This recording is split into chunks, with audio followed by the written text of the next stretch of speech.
அடி மேல அடி விழுற அளவுக்கு கெட்டப்ப மட்டுமே நம்பி தோல்வி படங்கள்ல நடிச்ச ஹீரோக்கள் யாரெல்லாம் தெரியுமா? லிஸ்ட்ல நம்ம ஃபர்ஸ்ட் பார்க்க போறது ஆர்யா. சாக்லேட் பாய் ஹீரோவா வலம் வந்துட்டு இருந்த ஆர்யாவுக்கு திடீர்னு வந்த ஆசை தான் இந்த நான் கடவுள் படம். இந்த படத்தை பத்தி ஒரு இன்ட்ரெஸ்டிங்கான ஃபேக்ட் சொல்லட்டா, ஆரம்பத்துல இந்த படத்துல ஹீரோவா நடிக்க இருந்தது யார் தெரியுமா? நம்ம ஏகே சார் தான். ஏகே இந்த படத்துல கமிட் ஆகி பயங்கரமா முடிலாம் வளர்த்து போட்டிருந்தாரு. அதுக்கப்புறமா பாலாவோட தொல்லை தாங்க முடியாம ஆள விடுற சாமி அப்படின்னு இந்த படத்தை விட்டு ஓடிட்டாரு. அதுக்கப்புறமா தான் ஆர்யா இந்த படத்துல கமிட் ஆனாரு. இந்த படத்துல அகோரி கேரக்டர் நடிச்சது மட்டும் இல்லாம தலைகீழ நின்னபடி யோகாசனம் பண்ற வித்தையும் கத்துக்கிட்டாரு ஆர்யா.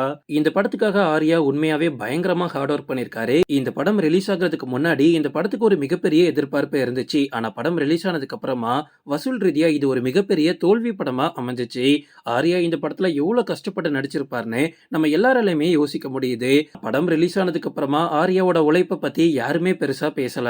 லிஸ்ட்ல நம்ம அடுத்து பார்க்க போறது விஷால். டைரக்டர் பாலாவோட அவனிவன் படத்துக்காக விஷால் உண்மையாவே ரொம்ப சிரமப்பட்டு நடிச்சிருக்காரு அப்படின்னு சொல்லலாம். அத்தனை கஷ்டங்களை அவர் பட்டிருக்காரு. பெண்களோட நளினத்தோட நடிச்சது மட்டும் இல்லாம இதுல மாறுக்கண்ணு கேரக்டர் வேற. இதுக்காக படம் முழுக்க தன்னோட கண்ணை மாறுக்கண்ணு மாதிரியே வச்சு நடிச்சிருப்பாரு. அதை பார்க்கும்போது நமக்கே பா மனுஷன் செமையா ஆக்ட் பண்றாருல அப்படின்னு சொல்ல தோணும். இதனால விஷால் கண்கள்ல நிறைய பாதிப்பு ஏற்பட்டது மட்டும் இல்லாம பல வருஷங்களா மாறுக்கண்ணு இருக்கிற மாதிரியே அவரோட முக தோற்றமும் இருந்திருக்கு. அந்த அளவுக்கு விஷால் ஒரிஜினலை காமிக்கிறதுக்கு பாடுபட்டிருக்காரு. ரீசெண்டா விஷாலுக்கு ரொம்ப உடம்பு முடியாம போச்சுல்ல, அதுக்கு காரணம் கூட அவனிவன் படத்துல பாலா பண்ணதுதான் அப்படின்னு ஒரு புரளியையும் கிளப்பி விட்டாங்க.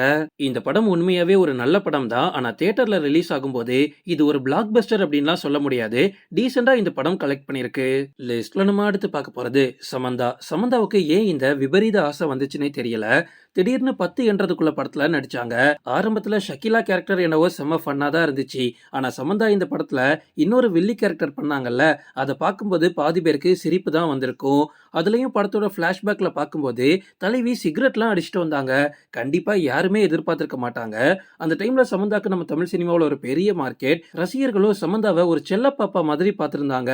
தலைவி திடீர்னு சிகரெட் அடிச்சதை யாராலையும் ஏத்துக்க முடியல. ஆனா இந்த படத்தோட கடைசி காட்சிகள்ல சமந்தா சண்டைலாம் போடுவாங்க. அதுவும் இவங்களோட ஃபேஸ் ரியாக்ஷன்லாம் ஒரு மாதிரி வச்சிருப்பாங்க.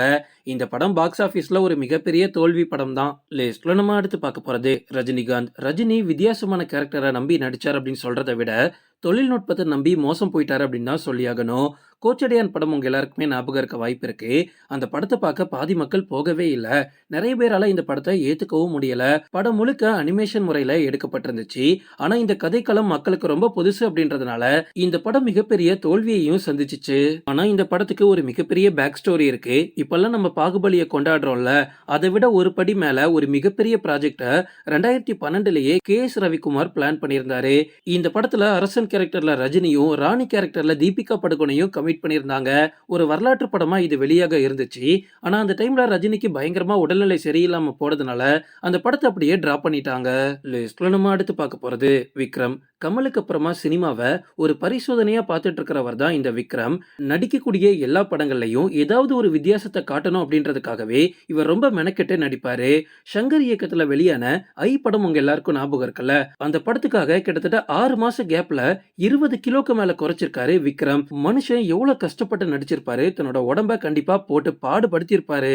ஆனா இதுல வருத்தத்துக்குரிய விஷயம் என்ன அப்படின்னா, இந்த படத்துல விக்ரமோட உழைப்பு இவ்வளவு இருந்துமே படம் வெளியானதுக்கு அப்புறமா வசூல் ரீதியா எதிர்பார்த்த அளவுக்கு ஓடல.